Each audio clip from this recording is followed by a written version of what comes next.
Hello students, welcome to Tiwari academy. तो आज हम अध्याय 7 प्रारंभ करेंगे। तो उसकी प्रश्नावली 7.1 आरंभ करेंगे। तो यहाँ पर आपको प्रश्न में दिया हुआ है कि निम्नलिखित फलन का प्रत्यवकलज अर्थात समाकलन निरीक्षण विधि द्वारा ज्ञात कीजिए।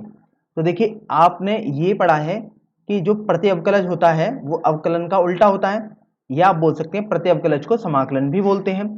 अर्थात समाकलन और अवकलन एक दूसरे के उल्टे होते हैं, अर्थात विपरीत होते हैं। तो अब देखिए, आपसे बोला गया है कि जो आपको समाकलन करना है अर्थात प्रत्यवकलज निकालना है वो निरीक्षण विधि द्वारा ज्ञात करना है। तो देखिए, सबसे पहले हम निरीक्षण विधि को समझ लेते हैं इसी प्रश्न में कि आपको ये देखना है कि आप कौन सा ऐसा फलन लें जिसका यदि आप अवकलन करेंगे तो साइन 2x होना चाहिए। निरीक्षण विधि से निकालना है, इसका मतलब ये हुआ कि ऐसा हम कौन सा फलन लें जिसका अवकलन आपके पास साइन 2x होना चाहिए। तो देखिए, साइन 2x आना चाहिए उसके अवकलज में। अगर कोई भी अचर राशि आती है तो कोई दिक्कत नहीं है हमें, लेकिन हमें यह ध्यान रखना है कि साइन 2x उसके अवकलन में आना ही चाहिए। तो देखिए, अगर आप D by D x of cos 2x निकालते हैं, अर्थात यदि आप कॉस 2x का अवकलन करते हैं x के सापेक्ष, तो आपने पढ़ा था अवकलन वाले अध्याय में कि इसका अवकलन आपके पास आ जाएगा माइनस का 2 साइन 2x। तो अब आपको तो साइन 2x का अवकलन चाहिए था या प्रत्यवकलन चाहिए था, तो आप अब साइन 2x को लिख सकते हैं minus 1/2 D by D x of cos 2x। तो देखिए, यहां से जब आपने ऐसा लिख दिया, अभी आप ये भी लिख सकते हैं कि साइन 2x बराबर D by D x of, अब माइनस 1/2 तो एक अचर राशि है, अर्थात आप इसको अगर अंदर भी ले लेंगे तब भी आपके पास कोई भी दिक्कत नहीं होगी। तो आपने ये लिख दिया माइनस 1/2 कॉस 2x। तो इसका मतलब ये हुआ कि साइन 2x जो है माइनस 1/2 कॉस 2x का अवकलन है। तो यहां से आप बोल सकते हैं कि साइन 2x का जो प्रति अवकलज आएगा वो आपके पास माइनस का 1/2 कॉस 2x हो जाएगा। तो यहां से आप इस प्रश्न को ऐसे हल करेंगे। चलिए, अब हम इसी तरीके से अगले प्रश्न पर बढ़ते हैं, प्रश्न संख्या 2 पर। इस प्रश्न में भी आपको दिया हुआ है कि निम्नलिखित फलन का प्रत्यवकलज अर्थात समाकलन निरीक्षण विधि द्वारा ज्ञात कीजिए, और आपको जो फलन दिया हुआ है वो है cos 3x। अब निरीक्षण विधि जो आपने प्रश्न में भी देखी थी, आपको एक ऐसा फलन ज्ञात करना है जिसका अवकलन यदि आप करेंगे तो वो cos 3x होना चाहिए। अर्थात आपको सबसे पहले तो एक ऐसा फलन ज्ञात करना है कि यदि आप उसका अवकलन करें तो उसमें cos 3x का एक पद तो आना ही चाहिए।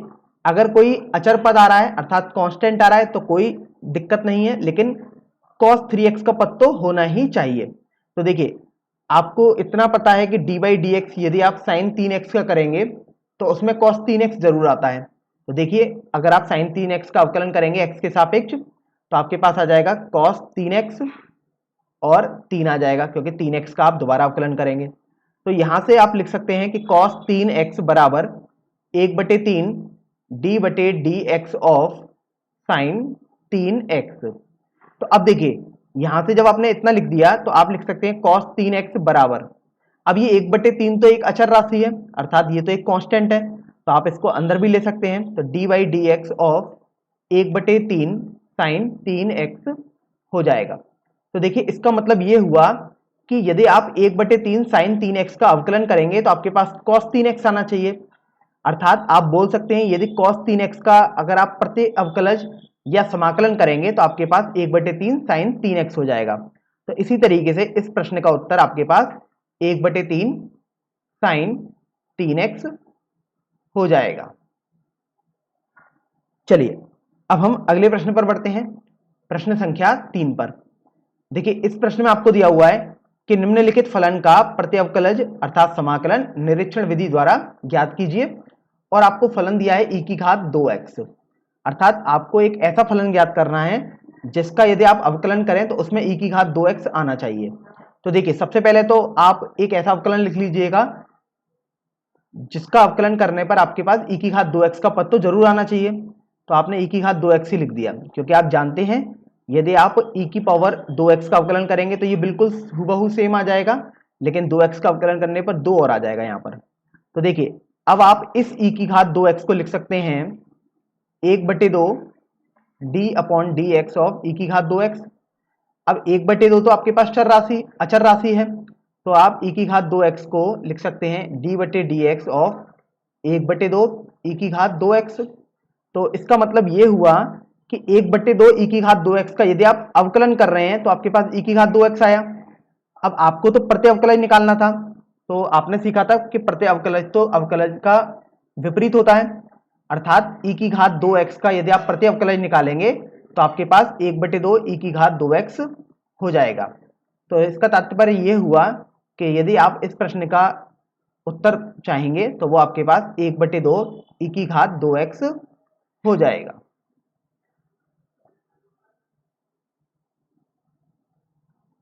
अब हम प्रश्न संख्या 4 हल करेंगे। इस प्रश्न में आपको दिया हुआ है कि निम्नलिखित फलन का प्रत्यवकलज अर्थात समाकलन ज्ञात करना है और वो आपको निरीक्षण विधि से ज्ञात करना है। तो देखिए आपको ax प्लस बी का होल स्क्वायर का प्रत्यवकलज निरीक्षण विधि से ज्ञात करना है। तो सबसे पहले तो आपको ये देखना है कि ऐसा एक फलन ढूंढना है आपको कि यदि आप उसका अवकलन करें तो आपके पास ax प्लस बी का होल स्क्वायर आ जाना चाहिए। तो देखिए अगर आप ax प्लस बी की घात 3 कोई भी एक फलन ले लेंगे और उसका यदि आप x के सापेक्ष अवकलन करेंगे तो देखिए आपके पास आ जाएगा 3 गुणा ax प्लस बी का होल स्क्वायर, और आप दोबारा अवकलन करेंगे ax प्लस बी का तो वो आपके पास a आ जाएगा।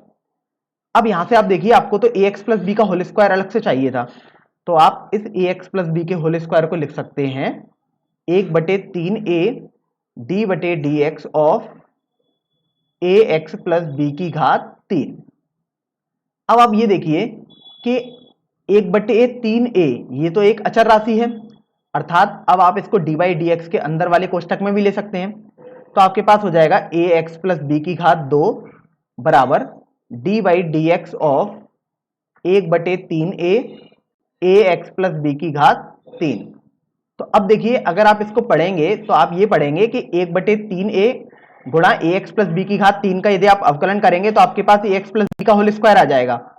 तो अगर आप इसको विपरीत तरीके से पढ़ेंगे तो ये समझेंगे कि ax प्लस बी का होल स्क्वायर का प्रत्यवकलज अर्थात समाकलन आपके पास 1/3a गुणा ax प्लस बी की घात 3 हो जाएगा, अर्थात इस प्रश्न का आंसर आपके पास 1/3a गुणा ax प्लस बी की घात 3 हो जाएगा। चलिए अब हम अगले प्रश्न पर बढ़ते हैं, प्रश्न संख्या 5 पर। देखिए प्रश्न संख्या 5 में आपको दिया हुआ है कि निम्नलिखित फलन का प्रत्यवकलज अर्थात समाकलन करना है आपको, और वो आपको एक निरीक्षण विधि द्वारा हल करना है। और यहां पर आपको फलन दिया हुआ है sin 2x माइनस 4 e की घात 3x। तो यहां से आप देखिए अगर आपको यहां पर दो फलन दिए हुए हैं और बीच में माइनस का चिन्ह है तो आप इन दोनों फलनों को अलग अलग भी हल कर सकते हैं। तो सबसे पहले यदि आप sin 2x का प्रत्यवकलन निकालेंगे तो आपको एक ऐसा फलन चाहिए जिसका अवकलन करने पर sin 2x आए। तो आप देखते हैं कि d/dx ऑफ cos 2x करेंगे तो आपके पास माइनस का 2 sin 2x आ जाएगा। तो यहां से देखिए sin 2x आपके पास हो जाएगा minus 1/2 d/dx of cos 2x हो जाएगा। तो यहां से आप लिख सकते हैं कि sin 2x बराबर d/dx of minus 1/2 cos 2x। तो देखिए यहां से आपने इस वाले भाग का प्रत्यवकलज तो निकाल लिया जो कि आपके पास माइनस 1/2 cos 2x आएगा। अब बात करते हैं 4 e की घात 3x के बारे में। तो देखिए आपको एक ऐसा फलन चाहिए जिसका अवकलन करने पर आपके पास 4 गुणा e की घात 3x का पद तो आना ही चाहिए। तो देखिए अगर आप एक फलन मान लेते हैं d/dx ऑफ 4 e की घात 3x, तो देखिए आपके पास आ जाएगा यहां से 4 तो कांस्टेंट है तो ये तो ऐसे ही रहेगा। अब आप e की घात 3x का अवकलन करेंगे तो आ जाएगा e की घात 3x गुणा 3। तो यहां से आप देखिए यदि आप e की घात 3x को अलग से निकालना चाहेंगे, सॉरी 4 e की घात 3x को, तो आपके पास हो जाएगा 4 e की घात 3x बराबर 1/3 d/dx ऑफ 4 गुणा e की घात 3x। तो यहां से आप देखिए 4 गुणा e की घात 3x को आप लिख सकते हैं d/dx ऑफ 4/3 e की घात 3x। तो आप यहां से देखिए कि आपने इस वाले भाग का प्रत्यवकलज भी निकाल लिया जो कि आपके पास 4/3 गुणा e की घात 3x आया, और आपने साइन 2x का प्रत्यवकलज पहले ही निकाल लिया था -1/2 cos 2x। तो इस प्रकार जो इस प्रश्न का उत्तर आएगा वो आपके पास हो जाएगा -1/2 cos 2x। अब देखिए यहां पर तो बीच में माइनस का चिन्ह लगा हुआ था तो आपने माइनस का चिन्ह लगाया, और 4 e की घात 3x का प्रत्यवकलज लिखेंगे तो आपके पास 4/3 e की घात 3x आया है।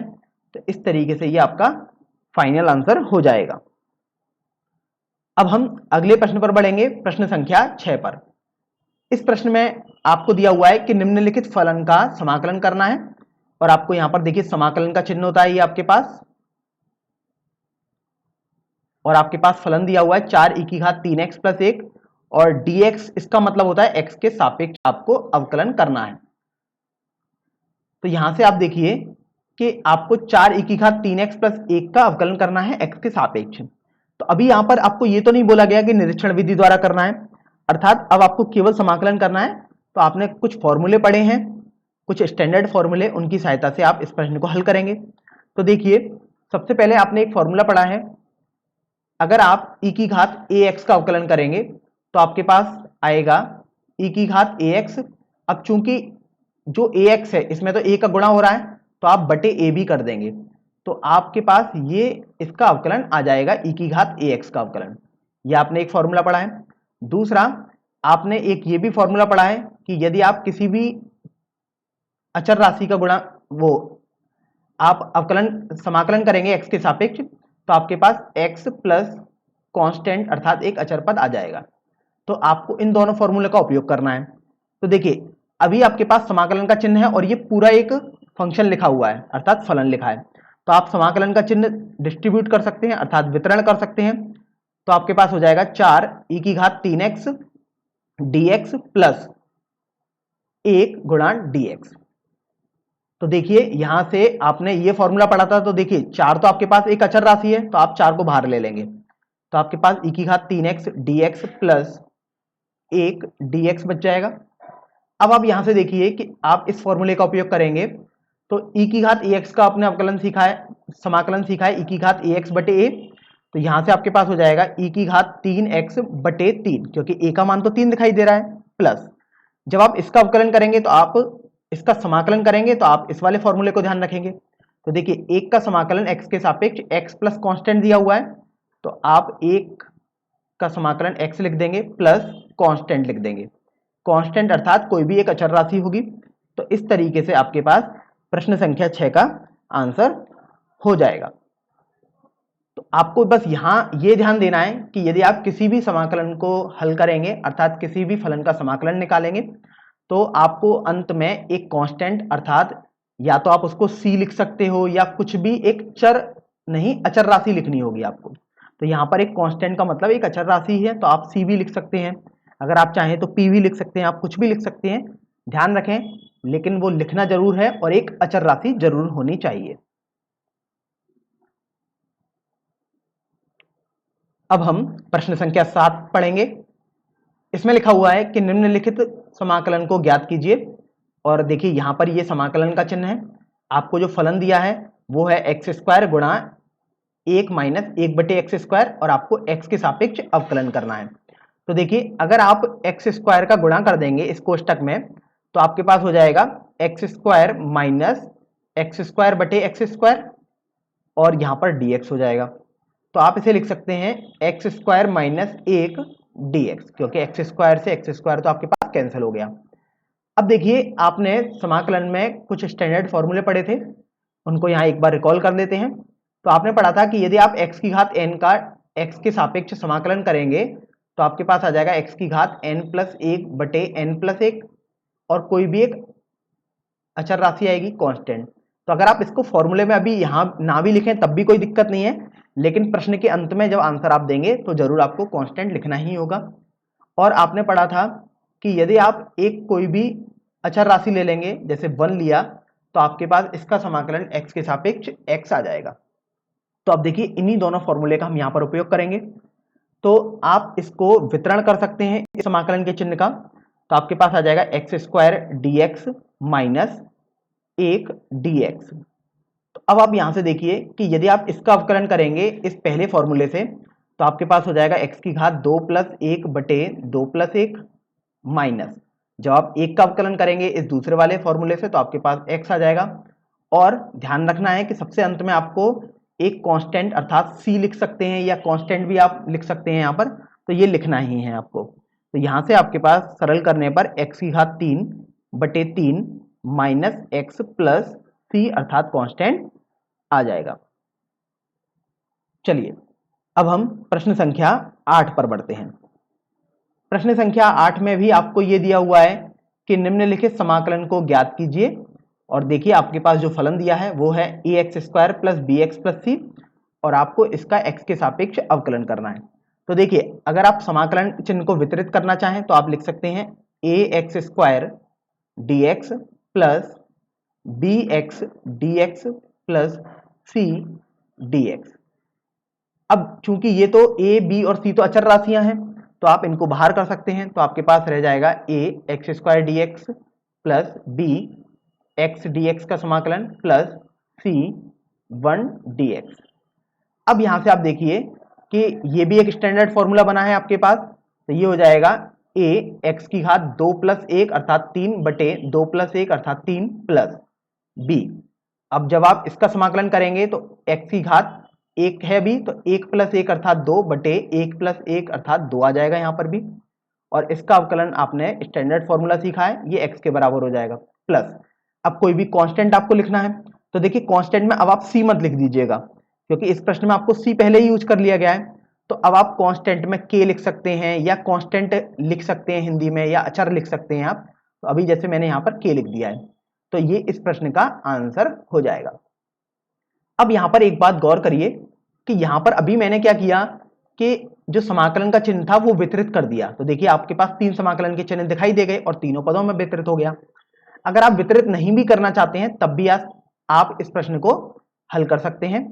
तो देखिए अगर आप इस प्रश्न को तब हल करना चाहेंगे तो आप सीधे ax² plus bx plus c, सबसे पहले मैंने प्रश्न ही लिख लिया, और अगर आप अवकलन करेंगे अभी तो आपके पास देखिए ax² का अवकलन करना पड़ेगा। तो a तो आपके पास एक अचर राशि है तो a को आप ऐसे ही रहने देंगे, और x² का अवकलन करेंगे आप तो x की घात 3 आ जाएगा, प्लस b को ऐसे ही रहने देंगे क्योंकि b भी एक अचर राशि है, और अब आप x का अवकलन करेंगे तो x की घात 1 प्लस 1 अर्थात 2 बटे 2 आ जाएगा, प्लस c, और c के साथ में गुणांक 1 है तो 1 का अवकलन करने पर आपके पास x आ जाएगा, प्लस अंत में आप k को लिख देंगे। तो देखिए यहां से आप चाहे ऐसे करें दूसरे मेथड से, चाहे पहले मेथड से करें, दोनों से सही आंसर आता है। इसका मतलब ये हुआ कि आप चाहें तो समाकलन के चिन्ह को वितरित भी कर सकते हैं अंदर फलनों के अवयवों में, या फिर आप वितरित ना भी करें और डायरेक्ट भी कर सकते हैं। चलिए अब हम अगले प्रश्न पर बढ़ते हैं, प्रश्न संख्या 9 पर। तो देखिए प्रश्न संख्या 9 में आपको दिया हुआ है कि निम्नलिखित समाकलन को ज्ञात कीजिए, और आपको जो फलन दिया है जिसका समाकलन करना है आपको दिया हुआ है 2x² प्लस e की घात x, और आपको x के सापेक्ष समाकलन करना है। तो देखिए समाकलन के चिन्ह को तो सबसे पहले आप वितरित कर देंगे, तो आपके पास हो जाएगा 2x² dx प्लस समाकलन का चिन्ह e की घात x dx। अब देखिए आपने फॉर्मूले पढ़े थे कुछ स्टैंडर्ड फॉर्मूले कि x की घात n का समाकलन करेंगे x के सापेक्ष तो आपके पास x की घात n प्लस 1 बटे n प्लस 1 आएगा, प्लस अगर आप लिखना चाहते हैं अभी फॉर्मूलों में तो लिख सकते हैं। और दूसरा आपने फॉर्मूला पढ़ा था यदि आप e की घात x का समाकलन करेंगे तो e की घात x ही आएगा। तो आप देखिए कि यहां पर जब आप इसको हल करेंगे तो 2 तो एक अचर राशि है तो 2 को आप बाहर कर देंगे, तो आपको x² का समाकलन करना है x के सापेक्ष, प्लस e की घात x का समाकलन करना है x के सापेक्ष। तो अभी आप देखिए कि जब आप x² का समाकलन करेंगे x के सापेक्ष तो आप इस पहले वाले फॉर्मूले का उपयोग कर सकते हैं जहां पर n का मान 2 है। तो देखिए 2 गुणा x की घात 2 प्लस 1 बटे 2 प्लस 1 हो जाएगा, प्लस अब आप देखिए कि e की घात x का समाकलन करेंगे तो e की घात x आ जाएगा, प्लस आप कोई भी कांस्टेंट c लिख देंगे। तो यहां से आपके पास 2 बटे 3 x की घात 3 प्लस e की घात x प्लस c आपका फाइनल आंसर हो जाएगा। अब यहां पर एक संशय ये हो सकता है कि अगर आपने यहां पर जब फॉर्मूले लगाए थे तो आप लिख सकते थे 2 बटे 3 e की x की घात 3 प्लस यहां पर भी तो एक कांस्टेंट पहले से ही दिया था, तो जब आप इसका अवकलन कर रहे हैं तो आपने मान लीजिएगा लिख दिया एक कांस्टेंट c1 प्लस, जब आप इसका अवकलन कर रहे हैं तो आपने लिख दिया e की घात x प्लस c2। ध्यान रखें ये दोनों कांस्टेंट समान भी हो सकते हैं, अलग अलग भी हो सकते हैं, लेकिन साधारणतया तो हम अलग अलग ही लेंगे। तो देखिए मैंने c1 और c2 लिख दिए। जब आप इसको हल करेंगे आगे तो 2/3 x की घात 3 प्लस e की घात x प्लस, अब आप इन दोनों अचर जो हैं c1 और c2 उनको एक कोष्ठक में लिख सकते हैं। तो अगर आप 2/3 x की घात 3 प्लस e की घात x प्लस, अब आप देखिए c1 प्लस c2 को ये होंगे तो अचर ही, क्योंकि दो अचरों को जोड़ने पर एक नया अचर आ जाएगा। तो आप इस अचर को k नाम दे सकते हैं या कैपिटल C दे सकते हैं या p दे सकते हैं, आप कुछ भी नाम दे सकते हैं, लेकिन अचर ही रखना है। तो देखिए यहां से चाहे आप इससे हल करें चाहे आप ऐसे करें, दोनों से आपके पास आंसर सेम ही आता है। अर्थात आप चाहें तो C1 और C2 अलग अलग ना लिख के केवल अंत में एक बार C भी लिख सकते हैं। तो अब हम प्रश्न संख्या 10 हल करेंगे। इस प्रश्न में दिया हुआ है कि निम्नलिखित समाकलन को ज्ञात कीजिए, और आपको दिया हुआ है कि जो फलन है वो √x माइनस 1/√x का होल स्क्वायर, और आपको x के सापेक्ष समाकलन करना है। तो देखिए सबसे पहले तो आप इसको थोड़ा सरल करेंगे, तो देखिए समाकलन का चिन्ह और आप इसको हल करिएगा √x माइनस 1/√x का होल स्क्वायर। तो देखिए आपके पास हो जाएगा √x का होल स्क्वायर प्लस 1/√x का होल स्क्वायर माइनस 2 गुणा √x गुणा 1/√x, और आपको x के सापेक्ष समाकलन करना है। तो देखिए अभी तक मैंने केवल होल स्क्वायर किया है, तो जब आप √x का होल स्क्वायर करेंगे तो अंडर का साइन चेंज हट जाएगा बेसिकली, तो आपके पास x हो जाएगा प्लस ये आपके पास 1/x हो जाएगा, और यहां से आप देखिए √x से √x कैंसिल हो जाएगा, तो आपके पास 2 बचेगा। तो अब आपको इसको हल करना है। तो देखिए आपने फॉर्मूले पढ़े थे कुछ स्टैंडर्ड फॉर्मूले कि यदि आपके पास x की घात n का अवकलन करना है x के सापेक्ष, तो आपने सीखा था कि x की घात n+1/n+1 आएगा। ध्यान रखना है कि यहाँ पर n का मान -1 नहीं होना चाहिए, और आपने एक फॉर्मूला ये पढ़ा था कि यदि आप x की घात -1 का अवकलन करेंगे, क्योंकि n तो -1 नहीं होना चाहिए, इसलिए इसका हम दोबारा एक फॉर्मूला लिख रहे हैं। इसको आप लिख सकते हैं 1/x dx, तो इसका अवकलन आपने सीखा था log mod x के बराबर आएगा। तो अब यहां से आप देखिए कि आपको ये दोनों फॉर्मूले तो रिकॉल हो गए जो आपने पढ़े थे। तो अगर आप अब समाकलन का चिन्ह वितरित कर देंगे फलन में, तो आपके पास आ जाएगा x dx का समाकलन प्लस समाकलन 1/x dx माइनस समाकलन 2 dx। तो अब यहां से आप देखिए कि x dx का समाकलन तो आपने यहां से सीख सकते हैं पहले वाले फॉर्मूले से कि आपके पास n की घात 1 है बेसिकली n का मान, तो यहां से आपके पास हो जाएगा x की घात 2/2 प्लस 1/x का समाकलन यदि आप x के सापेक्ष करेंगे तो आप देखिए सेकंड वाले फॉर्मूले में हमने यही दिया है, तो आपके पास हो जाएगा log x का मापांक अर्थात mod x। अब देखिए 2 तो आपके पास कांस्टेंट है, तो 2 को आप बाहर ले लेंगे, तो आपके पास 2 बाहर ले लिया। अब आपके पास बचा 1 का x के सापेक्ष समाकलन, तो वो भी एक स्टैंडर्ड फॉर्मूला ही था, तो आपके पास यहाँ पर x आ जाएगा। अब आपने इतना सब कर दिया, लेकिन आपको अंत में ध्यान रखना है कि आपको अंत में कांस्टेंट अर्थात c के कुछ भी आपको लिख देना है। तो इस तरीके से आपका ये फाइनल आंसर हो जाएगा। चलिए अब हम अगले प्रश्न पर बढ़ते हैं, प्रश्न संख्या 11 पर। इस प्रश्न संख्या 11 में आपको दिया हुआ है कि निम्नलिखित समाकलन को ज्ञात कीजिए, और आपको देखिए फलन जो दिया हुआ है वो है x की घात 3 प्लस 5x² माइनस 4/x², और आपका x के सापेक्ष आपको अवकलन ज्ञात करना है। तो देखिए यदि हम थोड़ा इसको सरल करें तो x² से हम भाग दे सकते हैं प्रत्येक अवयव में, तो आपके पास हो जाएगा x की घात 3/x² plus 5x²/x² minus 4/x² dx। तो देखिए आप इसे लिख सकते हैं x प्लस 5 माइनस 4x की घात -2 dx। देखिए मैंने x² से x² को कैंसिल कर दिया, x² से यदि x³ को डिवाइड करेंगे तो आपके पास x बचेगा, और ये x की घात 2 को यदि अंश में ले गया तो x की घात -2 आ गया।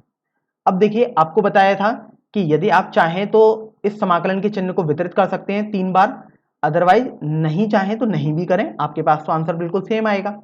तो देखिए सबसे पहले आप x का अवकलन करेंगे, सॉरी समाकलन करेंगे, तो आपने फॉर्मूला पढ़ा था कि x की घात n का यदि आप समाकलन करेंगे तो आपके पास x की घात n प्लस एक बटे n प्लस एक आ जाएगा। बस ध्यान ये रखना है कि n आपके पास -1 नहीं होना चाहिए। इसी तरीके से अगर आप किसी भी अचर पद का समाकलन करेंगे, अर्थात जैसे 1 दिया है उसका समाकलन करेंगे तो आपके पास x आ जाएगा। अब यहां से आप देखिए कि x का समाकलन करेंगे तो आपको ये पहला फॉर्मूला यूज करना होगा, क्योंकि जो घात है इसके ऊपर अभी 1 है, तो जब ये फॉर्मूला आप उपयोग में लेंगे तो आपको n का मान 1 लगा देना है। तो देखिए आपके पास हो जाएगा x की घात 1 प्लस 1 बटे 1 प्लस 1 माइन प्लस, अब देखिए ये 5 है तो 5 गुणा 1 ही तो लिखा होगा, अर्थात आपको तो एक का समाकलन करना है, तो वो आपके पास x है, यहां से 5x लिख दिया माइनस 4। अब देखिए x की घात -2 का समाकलन करना है, अर्थात अब आप पहले फॉर्मूले को उपयोग में लेंगे, बस n की घात -2 लगाएंगे। तो देखिए x -2 प्लस 1 बटे -2 प्लस 1। ध्यान रखना है कि आपको कांस्टेंट लगाना नहीं भूलना है। तो देखिए यहाँ पर आप कांस्टेंट c लिख दीजिएगा, या आप कांस्टेंट लिखना चाहते हैं तो कांस्टेंट लिख भी सकते हैं। तो देखिए आपके पास हो जाएगा x² बटे 2 प्लस 5x माइनस 4x की घात -1 बटे -1 प्लस कांस्टेंट। तो देखिए यदि आप इसको थोड़ा सरल करेंगे तो आपके पास मिल जाएगा x² बटे 2 प्लस 5x प्लस 4 बटे x प्लस कांस्टेंट। तो ये इस तरीके से आपका इस प्रश्न का फाइनल आंसर हो जाएगा। चलिए अब हम अगले प्रश्न पर बढ़ते हैं, अर्थात प्रश्न संख्या 12 पर। देखिए इस प्रश्न में आपको दिया हुआ है कि निम्नलिखित समाकलन को ज्ञात कीजिए, और आपको यहाँ पर जो फलन दिया है वो है x की घात 3 प्लस 3x प्लस 4 बटे √x, और आपको x के सापेक्ष समाकलन करना है। तो देखिए सबसे पहले तो आप जो अंदर फलन दिया है उसको थोड़ा सरल करेंगे। तो आपने समाकलन का चिन्ह बनाया, आप √x को अलग अलग तीनों अवयवों में वितरित कर सकते हैं। तो आपके पास x³ बटे √x प्लस 3x बटे √x प्लस 4 बटे √x आ जाएगा। तो देखिए यहाँ से आप इसको सरल करके लिख सकते हैं x की घात 3 माइनस 1 बटे 2, क्योंकि √x तो x की घात 1 बटे 2 होता है, अभी ये हर में है तो जब ये अंश में जाएगा तो -1 बटे 2 आ गया, प्लस 3 x की घात अभी 1 है यहाँ पर तो 1 माइनस 1 बटे 2 हो जाएगा, और इसी तरीके से यहाँ पर 4 की घात 4 x की घात -1 बटे 2 हो जाएगा। तो देखिए थोड़ा और सरल करते हैं सबसे पहले फलन को, तो आपके पास हो जाएगा x की घात 5 बटे 2 प्लस 3 गुणा x की घात 1 बटे 2 प्लस 4 गुणा x की घात -1 बटे 2 dx। अब देखिए आपको तो समाकलन करना है x के सापेक्ष, तो आपने सभी फॉर्मूले स्टैंडर्ड जो फॉर्मूले हैं वो आपने सीखे हैं कि x की घात n का समाकलन यदि आप करेंगे x के सापेक्ष तो आपके पास x की घात n प्लस 1 बटे n प्लस 1 आ जाएगा। और ध्यान रखना है कि यहाँ पर -1 नहीं होना चाहिए। तो देखिए आप इस फॉर्मूले को अभी उपयोग में लेंगे, तो सबसे पहले जब आप x की घात 5 बटे 2 का अवकलन करेंगे तो आपके पास n 5 बटे 2 हो जाएगा, तो ये आ जाएगा 5 बटे 2 प्लस 1 बटे 5 बटे 2 प्लस 1। अब देखिए 3 तो एक अचर राशि है तो आपने ऐसे ही लिख दिया। अब आप x की घात 1 बटे 2 का समाकलन करेंगे तो यहाँ पर आप n की वैल्यू 1 बटे 2 लगा देंगे, तो आपके पास हो जाएगा x की घात 1 बटे 2 प्लस 1 बटे 1 बटे 2 प्लस 1, और इसी तरीके से आप 4 को ऐसे लिखेंगे और x की घात -1 बटे 2 का समाकलन करेंगे, अर्थात अब आपको n की वैल्यू -1 बटे 2 लगा देनी है। तो x की घात -1 बटे 2 प्लस 1 बटे -1 बटे 2 प्लस 1 हो जाएगा। और ध्यान रखें जब आपने समाकलन कर दिया है सभी का तो अंत में कांस्टेंट लगाना ना भूलें, इसलिए मैंने यहाँ पर c लिख दिया प्लस का। तो यहाँ से देखिए सरल करने पर आपके पास हो जाएगा x की घात 7 बटे 2 बटे 7 बटे 2 प्लस 3 गुणा x की घात 3 बटे 2 बटे 3 बटे 2 प्लस 4 गुणा x की घात 1 बटे 2 बटे 1 बटे 2 प्लस कांस्टेंट। तो अब थोड़ा और सरल कर लेते हैं, तो यहाँ से देखिए आपके पास हो जाएगा 2 बटे 7 x की घात 7 बटे 2। अब देखिए इस 3 से ये 3 तो कैंसिल हो जाएगा, तो आपके पास बचेगा 2 गुणा x की घात 3/2 प्लस, अब ये 2 अंश में जाएगा तो आपके पास 8 x की घात 1/2 बच जाएगा और प्लस c आपके पास चल ही रहा है। तो इस तरीके से आपने देखा कि आपका ये इस प्रश्न का फाइनल आंसर हो जाएगा। अब हम प्रश्न संख्या 13 हल करेंगे। इस प्रश्न में दिया हुआ है कि निम्नलिखित समाकलन को ज्ञात कीजिए और आपको यहां पर अंश में दिया हुआ है x की घात 3 minus x square plus x minus 1 और हर में आपको दिया हुआ है x माइनस 1, ये फलन है और आपको x के सापेक्ष अवकलन करना है, सॉरी समाकलन करना है क्योंकि ये समाकलन का चिन्ह होता है। तो देखिए यहां से सबसे पहले थोड़ा इसको सरल करेंगे तो आप अंश में जो लिखा हुआ है देखिए x की घात 3 माइनस एक्स स्क्वायर, इन दोनों पदों में से आप एक्स स्क्वायर को कॉमन ले सकते हैं। तो देखिए आपके पास बचेगा x माइनस 1 प्लस, अब आप x माइनस 1 इस वाले पद में से एक कॉमन ले लेंगे अर्थात आप x माइनस 1 ही लिखा रहने देंगे और अपॉन में आपके पास x माइनस 1 चल रहा है और यहाँ dx चल रहा है। तो देखिए यहाँ पर x माइनस 1 दोनों उभयनिष्ठ गुणनखंड आ चुकी हैं तो आपके पास हो जाएगा जो गुणनखंड बनेंगे x माइनस 1 और एक गुणनखंड बन जाएगा एक्स स्क्वायर प्लस 1 बटे x माइनस 1 आपको यहाँ दिया हुआ है और यहाँ से आपके पास dx हो जाएगा। अब यहाँ से आप देखिए कि x माइनस 1 आपके पास हर में भी दिया गया है और अंश में भी दिया गया है तो आपने सिंपली इसको कट कर दिया तो आपके पास बचा है एक्स स्क्वायर प्लस 1 dx। अब चाहे तो आप समाकलन चिन्ह को वितरित कर सकते हैं, चाहे तो ना ही भी करें, आपके पास आंसर बिल्कुल सेम आएगा। तो अगर आप वितरित करेंगे तो आपके पास हो जाएगा x square dx plus 1 dx। अब देखिए आपने फॉर्मूला पढ़ा था कि x की घात n का यदि आप x के सापेक्ष समाकलन करेंगे तो आपके पास x की घात n प्लस 1 बटे n प्लस 1 हो जाएगा। ध्यान ये रखना है कि आपके पास n माइनस 1 नहीं होना चाहिए। और दूसरा आपने फॉर्मूला पढ़ा था कि यदि आप 1 का समाकलन करेंगे x के सापेक्ष तो आपके पास x आ जाएगा। तो अभी आप यहाँ से देखिए कि यदि आप एक्स स्क्वायर dx का समाकलन करेंगे तो आपको ये पहला वाला फॉर्मूला यूज करना है और n की घात 2 लग जाएगी यहाँ पर। तो आपके पास हो जाएगा x की घात 2 प्लस 1 बटे 2 प्लस 1 प्लस, जब आप 1 का समाकलन करेंगे अर्थात दूसरा वाला फॉर्मूला तो आपके पास x आ जाएगा। अब देखिए आपने समाकलन तो कर दिया, अब बस आपको अंत में कांस्टेंट नहीं भूलना है अर्थात अचर राशि आप लिख देंगे कोई सी भी, तो आपने c लिख दिया यहाँ पर। तो आप देखिए थोड़ा सरल करेंगे तो आपके पास हो जाएगा x की घात 3 बटे 3 प्लस x प्लस c। तो इस तरीके से ये प्रश्न संख्या 13 का आंसर हो जाएगा। चलिए अब हम प्रश्न संख्या 14 पर बढ़ते हैं। इस प्रश्न में आपको दिया हुआ है कि निम्नलिखित समाकलन को ज्ञात कीजिए और देखिए आपको समाकलन का चिन्ह दिया है और आपको फलन दिया है 1 माइनस एक्स कोष्टक में गुणा अंडर रूट एक्स और आपको x के सापेक्ष समाकलन करना है। तो देखिए सबसे पहले तो आप इसको थोड़ा सरल करेंगे, जो आपके पास फलन दिया है तो अंडर रूट एक्स का आप कोष्टक में गुणा कर देंगे तो आपके पास आ जाएगा under root x minus x under root x और dx बच जाएगा। अब देखिए यहां से अंडर रूट एक्स को आप x की घात 1/2 लिख सकते हैं माइनस, देखिए ये x तो x की घात 1 हो गया और अंडर रूट एक्स अर्थात x की घात 1/2, तो जब आपके पास आधार समान है तो घातें तो जुड़ जाएंगी तो आपने 1 प्लस 1/2 लिख दिया और dx आपके पास चल ही रहा है। तो देखिए यहां से आपके पास हो जाएगा x की घात 1/2 माइनस x की घात 3/2 और dx। अब आप चाहें तो आप इसको वितरित कर सकते हैं समाकलन के चिन्ह को अलग अलग, और चाहें तो ना भी करें तब भी कोई आपके पास दिक्कत नहीं है।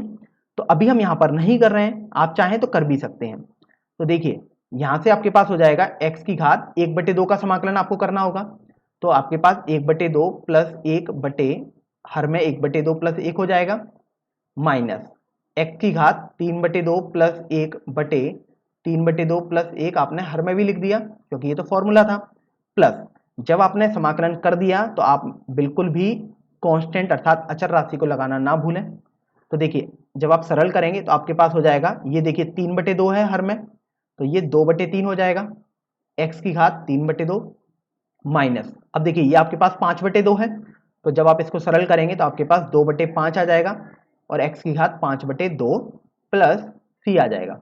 तो आप देख सकते हैं इस तरीके से ये आपका फाइनल आंसर हो जाएगा। चलिए अब हम अगले प्रश्न पर बढ़ते हैं, प्रश्न संख्या 15 पर।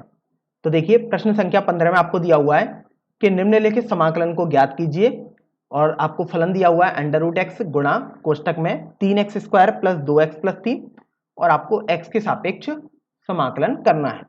तो देखिए सबसे पहले तो यदि आप समाकलन के अंदर जो एक फलन दिया है उसको थोड़ा सरल करेंगे, अर्थात आप अंडर रूट एक्स का गुणा करेंगे अंदर सभी अवयवों में। तो देखिए आपके पास हो जाएगा 3 गुणा एक्स की घात 2 प्लस 1/2 प्लस 2 गुणा एक्स की घात 1 प्लस 1/2 प्लस 3 गुणा एक्स की घात 1/2 और dx। इसका मतलब जब आपने एक फलन को देखिए सिंप्लीफाई कर लिया अर्थात सरल कर लिया, अब आप x के सापेक्ष इनका समाकलन करेंगे। तो देखिए सबसे पहले तो मैं इसको थोड़ा और सरल कर लेता हूं अर्थात घातों को जोड़कर लिख देता हूं। तो ये आपके पास हो जाएगा 3 गुणा एक्स की घात 5/2 प्लस 2 गुणा एक्स की घात 3/2 प्लस 3 गुणा एक्स की घात 1/2 और dx। अब देखिए आपने एक फॉर्मूला पढ़ा है कि x की घात n का यदि आप x के सापेक्ष समाकलन करेंगे तो आपके पास आ जाएगा x की घात n प्लस 1 बटे n प्लस 1। ध्यान ये रखना है कि इस वाले फॉर्मूले में n -1 नहीं होना चाहिए। तो देखिए आप ये फॉर्मूला अभी तक इन सभी अवयवों में लगा सकते हैं। तो देखिए सबसे पहले आपको इसका अवकलन करना होगा। तो देखिए 3 तो आपके पास अचर राशि है तो आप इसको तो ऐसे ही लिख देंगे। अब आप x की घात 5/2 का समाकलन करेंगे तो इस फॉर्मूले में जब आप हल करेंगे तो n की घात 5/2 लग जाएगी। तो आपके पास हो जाएगा x की घात 5/2 प्लस 1 और हर में भी आप 5/2 प्लस 1 कर देंगे प्लस देखिए 2 भी एक अचर राशि है तो आपने 2 को ऐसे ही लिखा और आप अब x की घात 3/2 का समाकलन करेंगे। तो आप ये फॉर्मूला लगाएंगे लेकिन ध्यान रखना है कि x की घात अब n नहीं है, n की जगह 3/2 आ गया है। तो यहां से आपके पास हो जाएगा x की घात 3/2 प्लस 1 बटे हर में आपके पास 3/2 प्लस 1 आ जाएगा प्लस। अब देखिए इसका समाकलन करेंगे तो 3 तो ऐसे ही रहेगा क्योंकि एक अचर राशि है और आप अब x की घात 1/2 का समाकलन करेंगे तो देखिए आपके पास हो जाएगा x की घात 1/2 प्लस 1 बटे हर में भी आपके पास 1/2 प्लस 1 आ जाएगा। अब आप देखिए आपने समाकलन तो कर दिया है तो आपको कोई भी अचर पद लिखना नहीं भूलना है तो आप c लगा देंगे। ये हम इस बात पर इसलिए बार बार जोर दे रहे हैं क्योंकि अगर आप c नहीं लगाएंगे तो एग्जाम में अर्थात परीक्षा में आपका प्रश्न गलत हो जाएगा, आपका जो उत्तर है उसके नंबर काट दिए जाएंगे। तो देखिए इसलिए आपने यहाँ पर c लगा दिया। तो अब देखिए थोड़ा इसको सरल कर लेते हैं। तो देखिए हर में आपके पास 7/2 आएगा तो जब आप इसको सरल करेंगे तो 7 तो नीचे ही रह जाएगा और 2 ऊपर पहुंच जाएगा। तो आपके पास 3 गुणा 2/7 x की घात 7/2 आ गया प्लस इसी तरीके से ये देखिए आप हर में आपके पास 5/2 आएगा तो आपके पास 2 गुणा 2/5 आ जाएगा हल करने पर और x की घात 5/2 आ जाएगा प्लस अब आपके पास ये 3/2 आ जाएगा तो आपके पास 3 गुणा 2/3 x की घात 3/2 आ जाएगा प्लस c आपके पास चल ही रहा है। c अर्थात कोई भी एक अचर राशि जिसको अंग्रेजी में कांस्टेंट बोल सकते हैं। तो देखिए ये आपके पास हो जाएगा 6/7 x की घात 7/2 प्लस 4/5 x की घात 5/2। अब आप देखिए 3 से तो ये 3 कैंसिल हो जाएगा तो आपके पास बचेगा 2 गुणा x की घात 3/2 प्लस c। तो देखिए इस तरीके से आपने इस प्रश्न का उत्तर भी निकाल दिया है। तो अब हम प्रश्न संख्या 16 हल करेंगे। इस प्रश्न में दिया हुआ है कि निम्नलिखित समाकलन को ज्ञात कीजिए और आपको समाकलन करना है दिए गए फलन का जो कि आपके पास है 2x minus 3 cos x plus e की घात x और आपको x के सापेक्ष इसका समाकलन करना है। तो देखिए सबसे पहले तो कुछ फॉर्मूले हम रिकॉल कर लेते हैं जो आपने इस अध्याय में पढ़े थे। आपने पढ़ा था x की घात n का यदि आप समाकलन करेंगे x के सापेक्ष तो आपके पास हो जाएगा x की घात n प्लस 1 बटे n प्लस 1। बस आपको ये ध्यान रखना है कि इस फॉर्मूले को तब वैलिड नहीं होगा जब n का मान आपके पास -1 हो। इसी तरीके से आपने एक फॉर्मूला पढ़ा था कि यदि आप cos x का अवकलन करेंगे समाकलन करेंगे x के सापेक्ष तो आपके पास sin x आ जाएगा। और आपने तीसरा फॉर्मूला पढ़ा था e की घात x का यदि आप समाकलन करेंगे x के सापेक्ष तो आपके पास e की घात x ही रहेगा।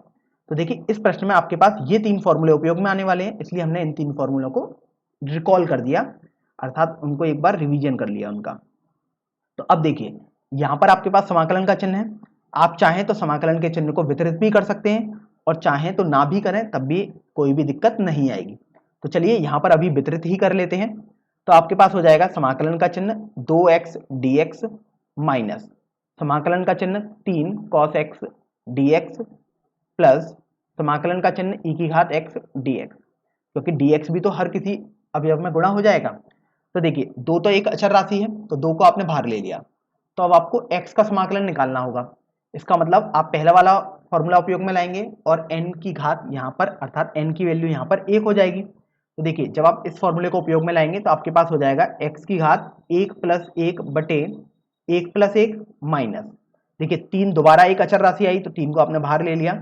और अब आपको cos x का समाकलन करना होगा। तो देखिए आपने फॉर्मूला सेकंड वाला देखा, वो है आपके पास sin x प्लस अब आपको e की घात x का समाकलन करना होगा, तो वो आपके पास e की घात x ही आ जाएगा, आप देख सकते हैं तीसरे वाले फॉर्मूले में। और जब आपने ये सब समाकलन कर दिए तो ध्यान रखें आपको अंत में कांस्टेंट अर्थात c लगाना नहीं भूलना है। तो देखिए जब आप इसको सरल करेंगे तो 1 प्लस 1 जो हर में यहाँ लिखा हुआ है 2 आ जाएगा और 2 से देखिए ये 2 कट जाएगा, तो आपके पास केवल बचेगा x square minus 3 sine x plus e की घात एक्स प्लस सी अर्थात कांस्टेंट। तो इस तरीके से ये प्रश्न संख्या 16 का उत्तर हो जाएगा। चलिए अब हम अगले प्रश्न पर बढ़ते हैं, प्रश्न संख्या 17 पर। इस प्रश्न में आपको दिया हुआ है कि निम्नलिखित समाकलन को ज्ञात कीजिए, और आपको जो फलन दिया है जिसका समाकलन करना है एक्स के सापेक्ष वो आपको दिया हुआ है 2x square minus 3 sine x plus 5 x की घात 1/2 या अंडर रूट एक्स दिया गया है। तो देखिए यहाँ पर आपको एक नया फॉर्मूला समझ में आ रहा है कि यहाँ पर अगर आप साइन एक्स का समाकलन निकालना चाहें तो वो यूज हो रहा है फॉर्मूला। तो सबसे पहले हम उस फॉर्मूले को एक बार रिकॉल कर लेते हैं। तो आपने ये फॉर्मूला पढ़ा था, आपके पास ये माइनस कॉस एक्स के बराबर आएगा। अब देखिए यहाँ से अगर आप समाकलन के चिन्ह को वितरित करेंगे तो आपके पास हो जाएगा 2x square dx minus 3 sine x dx plus 5 under root x dx और यहाँ पर समाकलन का चिन्ह। तो देखिए अभी तक आपने समाकलन के चिन्ह को वितरित तो कर दिया है, आप पर यह निर्भर करता था कि आप समाकलन के चिन्ह को वितरित करना चाहें अथवा नहीं। आंसर दोनों से बिल्कुल सेम आएगा। तो देखिए आप दो तो आपको दिखाई दे रहा है कि ये तो एक अचर राशि है, तो दो आपने बाहर कर दिया। अब आप एक्स स्क्वायर का समाकलन करेंगे तो आपके पास हो जाएगा एक्स की घात 2 प्लस 1 बटे 2 प्लस 1 माइनस 3 को आपने बाहर कर दिया क्योंकि 3 एक अचर राशि है। और आप अब साइन एक्स का समाकलन करेंगे तो देखिए साइन एक्स का समाकलन तो आपके पास माइनस कॉस एक्स है, स्टैंडर्ड फॉर्मूला था ये, तो आपने माइनस कॉस एक्स लिख दिया प्लस 5। अब ये अंडर रूट एक्स को आप एक्स की घात 1/2 लिख सकते हैं, तो स्टैंडर्ड फॉर्मूले से ये आपके पास हो जाएगा 1/2 प्लस 1/2 प्लस 1।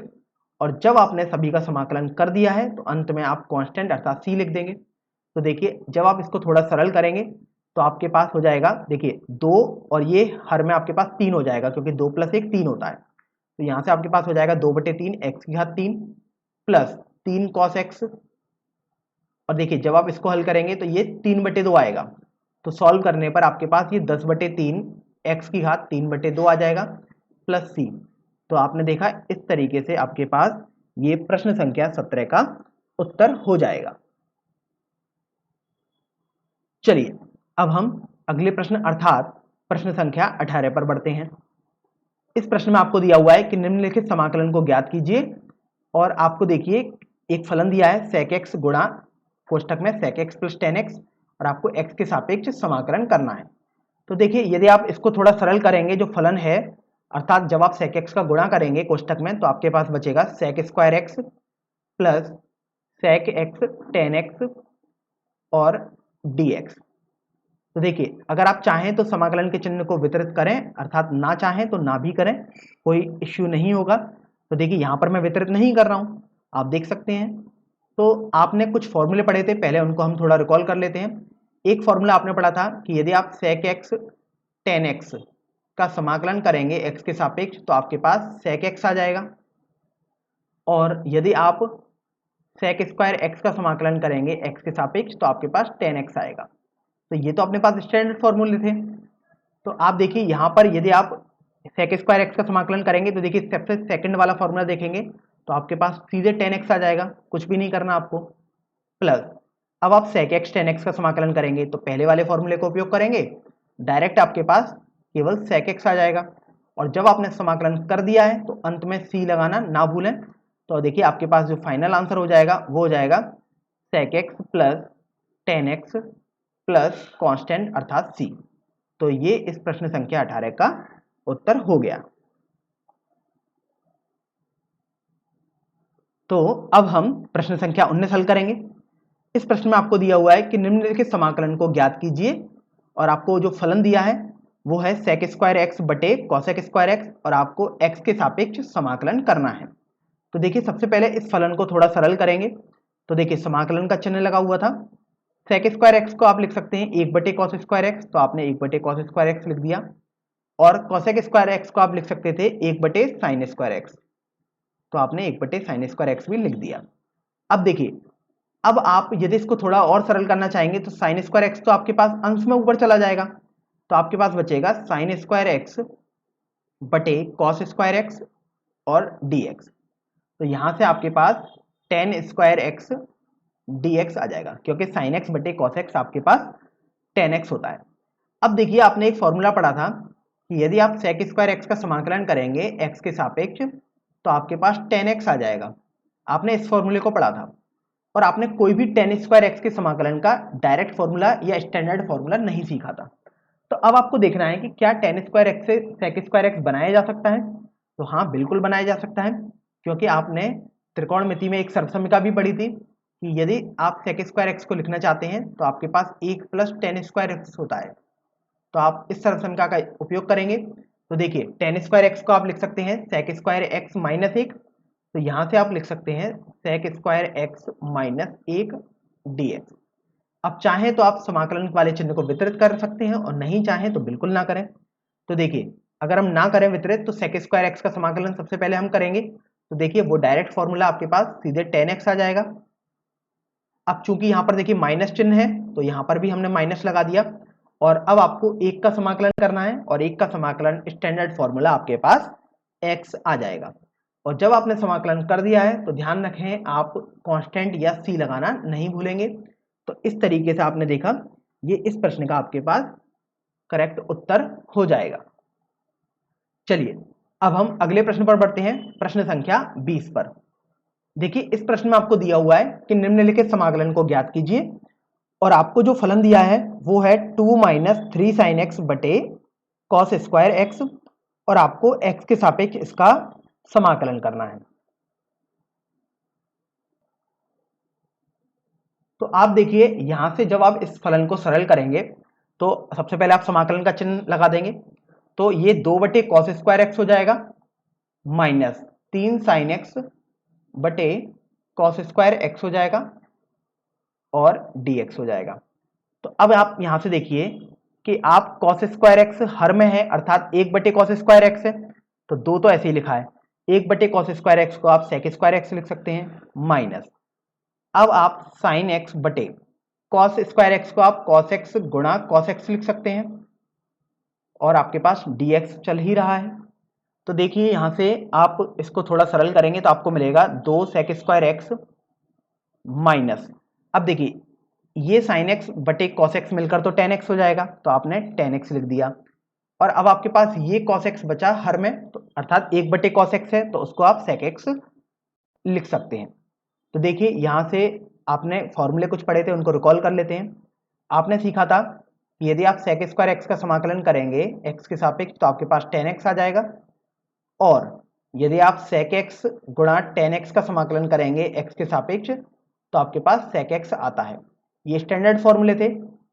तो देखिए यहां से आप 2 तो ऐसे ही रहेगा और अब आप सेक स्क्वायर एक्स का समाकलन करेंगे अर्थात पहला वाला फॉर्मूला उपयोग में लेंगे तो आपके पास टेन एक्स आ जाएगा। माइनस चिन्ह था तो हमने भी माइनस लगा दिया। अब देखिए 3 तो एक अचर राशि है, 3 तो आपने यहां लिख दिया।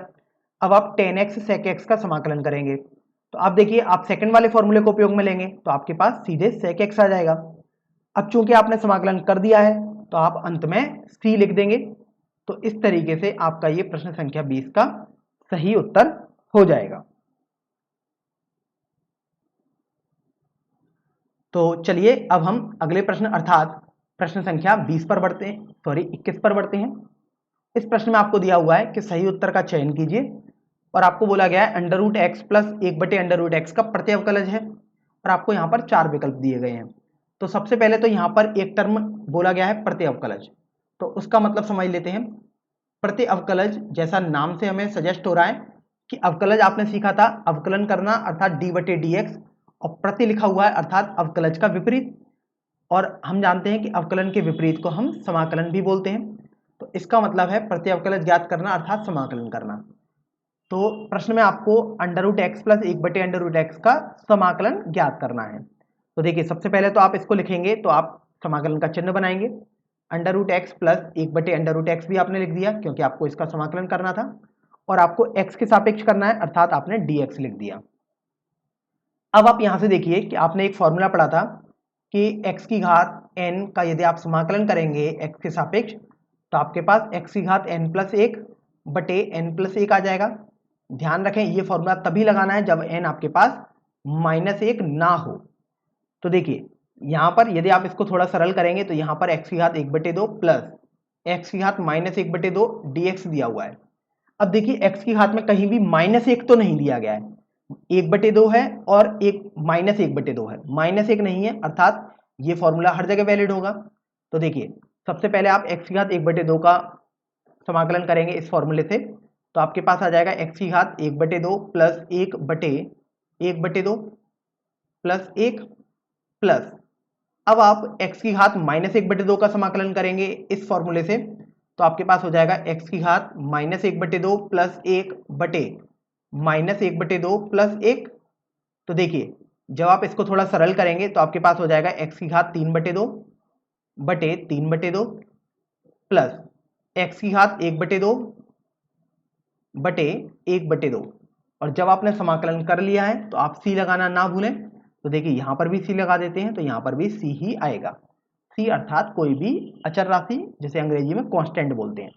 तो ये आपके पास हो जाएगा 2/3 x की घात 3/2 प्लस 2 गुणा x की घात 1/2 प्लस c हो जाएगा। तो ये आपका फाइनल आंसर हो जाएगा। अब चूंकि आपको तो सही विकल्प का चुनाव करना था तो आप देखिए आपके पास सही विकल्प हो जाएगा